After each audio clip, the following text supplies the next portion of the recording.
Hello and welcome to our brand new Emirates 24/7 segment, exclusively for YouTube.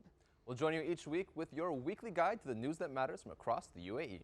What are the biggest headlines of the week and how will they change your life in the UAE?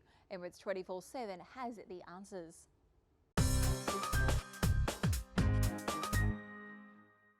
The UAE's economy has received a significant boost this week, thanks to a deal worth almost $100 billion signed between Abu Dhabi and South Korea. That will allow Saudi to develop oil fields in the UAE and access more than 1 billion barrels of crude oil in just a few years' time. The agreement was inked during South Korean President Lee Myung-bak's visit to the UAE this week, in his first trip since South Korea won the UAE's first nuclear power plant contract just over a year ago.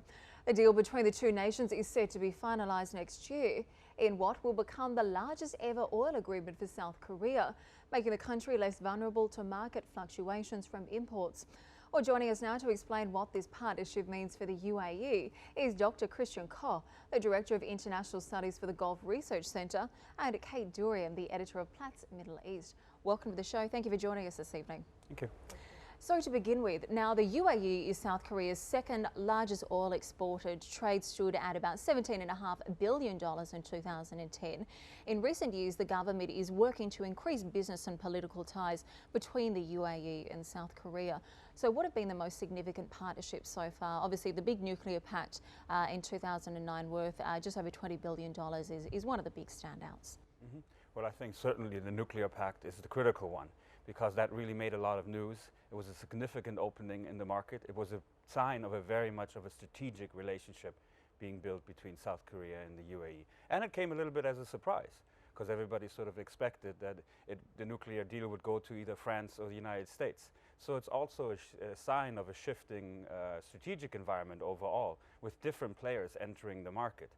And in the meantime, we've really seen the UAE-South Korean relationship develop in a whole different amounts of areas: trade, education, health, as we now have with the oil development deal, energy. So there's a host of points of contact in that, and that's very beneficial for both sides.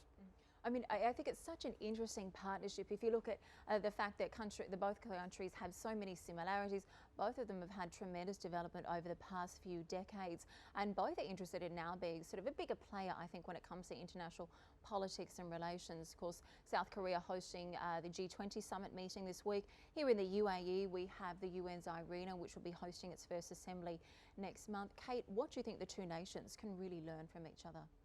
I think what you're seeing is South Koreans, like a lot of other Asian countries, China, for example, they tend to go into infrastructure projects as well, which a lot of these oil-rich countries actually need desperately. And with what you see going on at the moment, that's the kind of expenditure that you need. But it also reflects a sort of shift by a lot of Middle Eastern oil producers to Asia. You've got a lot of countries like the UAE, Saudi Arabia, Kuwait, all of them looking at storing crude oil in what is really the largest growth market for energy demand. Mm-hmm. So why do you think we are looking at Asia at the moment? Obviously, the memorandum of understanding that has been signed will really be coming into force in 2014. This is when our current contracts with some big oil companies, US and UK, expires.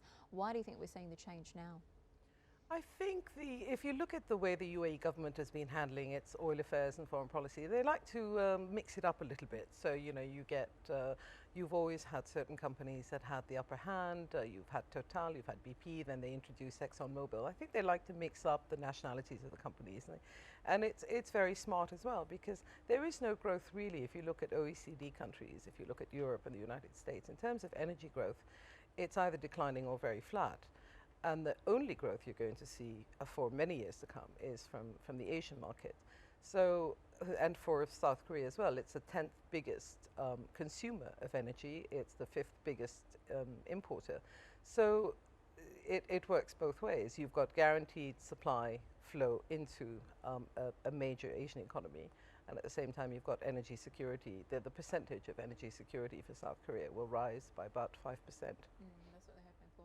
Now, what do you think of the deals, the significance of the timing at the moment? Obviously, with the price of oil surging around the world, we are seeing many countries trying to secure these energy reserves. How important do you think it is that this deal has been agreed on now?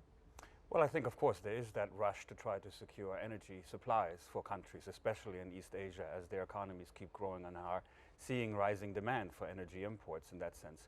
But in terms of this particular deal, I think we have to look more at the medium to long term, because these are really long-term strategic deals. These are deals that are going to be in place for 25, 30, 40 years and onwards.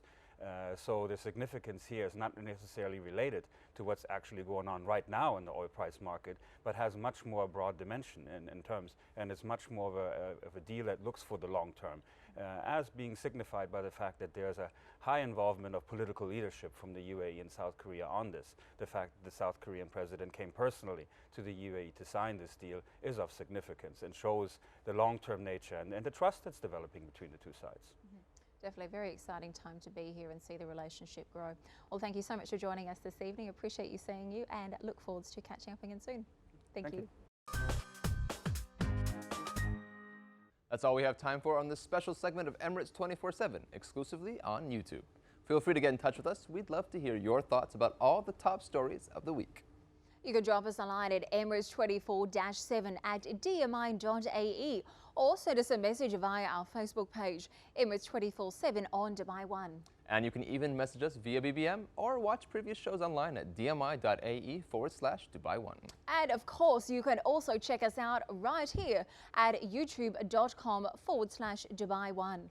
Make sure you tune in next week when I'll have a special report from Abu Dhabi as acclaimed Avatar director James Cameron opens the Media Summit in the capital. We'll also hear from one of the top economists at Standard Chartered Bank about which currency will remain king in 2011. And on the eve of Twitter's 5th birthday, we'll discover why the social networking site has become the voice of the people. But for now, from all of the team here at Emirates 24/7, it's goodbye.